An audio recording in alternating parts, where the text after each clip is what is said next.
மாப்ள, நீ ஏற்கனவே ஒரு உன்னோட சேனலில் அந்த தொப்பி போட்ட தொப்பி தலையனை வச்சு இளையராஜா ஐயாவை பற்றி தேவையில்லாமல் கேள்வி கேட்டு அவங்ககிட்ட இருந்து வார்த்தையை பிடுங்கி இளையராஜா ஐயா ஏன் அவ்வளோ கோவப்படுறாரு, எல்லாரையும் ஒருமையில் பேசுகிறாரு, அவர் வயசுக்கு அவர்கிட்ட பேசுகிறவங்க எல்லாமே ஒரு பையன் வயசுலேயும் பேரன் வயசுலேயும் இருப்பாங்க.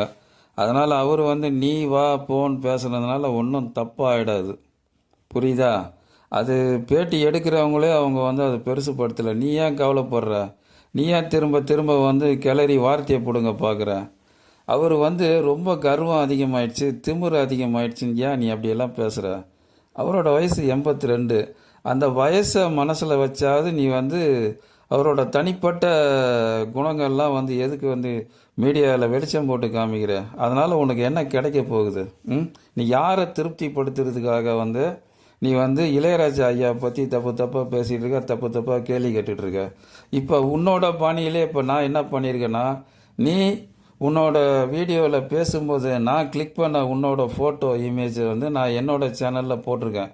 அதை என்னோட ஆளுங்க பார்க்கட்டும்.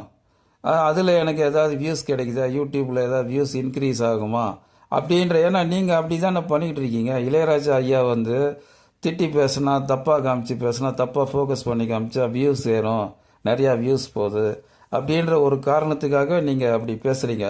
அதே காரணத்தை, அதாவது நீங்கள் எனக்கு சொல்லி கொடுத்த பாடத்தை வச்சு இப்போ நான் உன்னோட இமேஜை போட்டு காமிச்சிருக்கிறேன்.